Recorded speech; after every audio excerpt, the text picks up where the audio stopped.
Hi mga katingker, good morning, happy Saturday mga katingker. Ayan, si Mrs. Tinker is I'm going wanna share with you my thoughts in life, especially nowadays that the prices is high. Kung ano ang mga bagay na, ano lang tayo mga katingker, yung normal conversation sa isang normal na pamilya. Lalo na sa mga kababayan natin dyan sa Pilipinas, mga katingker, no, na napakamahal ang mga bilihin, mahal ang renta, mahal ang mga gamot, mahal ang grocery, mahal ang lahat mga katingker. Kaya para sa akin mga katingker, sa panahon ngayon is maging practical tayo sa mga bagay-bagay, no. Pwede naman tayo mag-enjoy na hindi tayo gumagastos, no mga katingker, na sama-sama ang pamilya, no.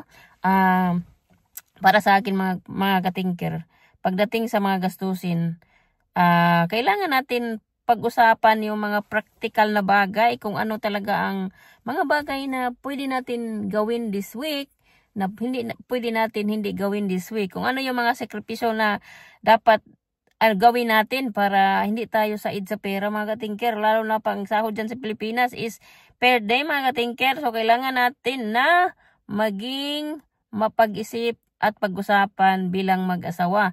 Kung kayo ay may asawa at may mga anak, lalo na pag may nag-aaral na mga anak mga katingker, no, maging open-minded, no, maging bukas sa mga bagay-bagay na dapat natin i-accept sa sarili natin na ito pala ang dapat nating baguhin ngayon dahil sa sitwasyon at ang mahal ng mga bilihin mga katingker.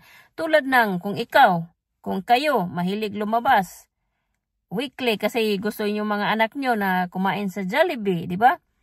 Pwede naman gawin na once a month. Then, pagdating ng weekend, pwede kayo magluto, gawa ng fried chicken, di ba? Kailangan yung asawa, kailangan marunong ka sa mga bagay, no? Marunong ka na magluto, kung paano mo mapasaya ang mga anak mo. Yung baga, merong initiative mga katingker, kailangan yun sa magpamilya, lalo sa sitwasyon natin sa Pilipinas. Siguro yung mayayaman, okay lang sa kanila, pero kung tulad natin na mahihirap na nakadepende lang tayo sa everyday na kita ng ating mister, tayo walang ginagawa, walang kita. So, kailangan maging practical, no? Maraming mga bagay na dapat pag-isipan at pwede i-sacrifice, no? Yung baga, tanggalin yung bagay na hindi masyadong important, di ba? Halimbawa, kung ikaw ay sahod ni Mr. every week, mahilig ka bumili ng mga ano-ano dyan, mga gamit sa bahay na hindi naman talaga dapat kailangan, pwede mo yan tanggalin, di ba? Pwede ka naman, halimbawa, mahilig ka bumili ng mga damit. Kung hindi mo talaga sinusuot, wag mo nang bilhin. Or kung gusto mo makatipid ka is, siyempre, maraming off-shop, di ba? Pero pag marami ding, lagi kang bumibili sa off-shop, pero tignan mo yung mga damit mo, hindi mo pala nagagamit, di ba? Hindi mo nasusuot. So, yung mga bagay na practical, kahit mura lang ang off-shop, no? Bulol ang iyong Mrs. Katingker. Pero pag iipon mo lahat yung gastos mo, every week lagi kang bumibili, di ba? Malaki din ang nawala sa'yo, di ba, mga katingker? So, kung yung ginagawa mo every week, tanggalin mo yan, maybe once a month, pwede rin. Halimbawa, kayo ni Mister, mahilig kayo uminom ng beer na every week, every sahod.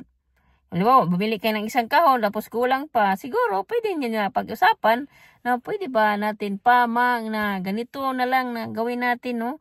Instead na beer ang bibili natin or bibili tayo ng beer, ganito na lang, maybe 2 bote, 2 litro or 1 litro, yung pang paano lang ba, hindi yung lasingan. Kasi pag sobra ng lasing, wala na rin, hindi mo na rin na-enjoy kahit naglalasing ka at nagsusuka, mga ganun bang bagay.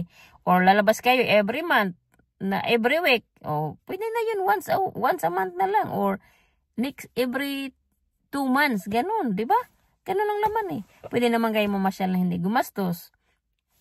Yun lang mga katingker, no, sa panahon ngayon, kailangan maging practical Hindi naman masyadong kuripot, kasi pangit din yung kuripot Pangit din yung kuripot. Kailangan mo rin na kumain ng tama, no? Kumain ng mga masustansyang pagkain. Para hindi rin mamalnourished, di ba mga katingker, no? pwede mo na ma-enjoy yung sarili mo kasama ang iyong pamilya kung ikaw. Kayo ay magluto tayo ng ganito. Ngayon mga bagay-bagay talaga is, ako, wala akong anak pero advance ako mag-isip. Yung iniisip ko kasi kung magkasakit ako ngayon, hindi ako makapagtrabaho, wala akong pera bukas.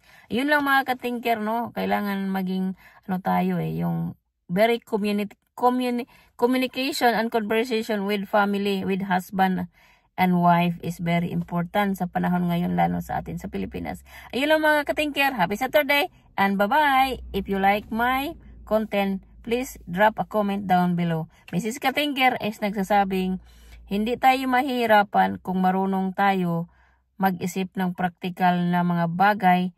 Huwag natin ipagpatuloy yung mga ginagawa natin na nagbigay sa atin ng kahirapan. Yun lang mga Katinker. Bye-bye. Have a good day.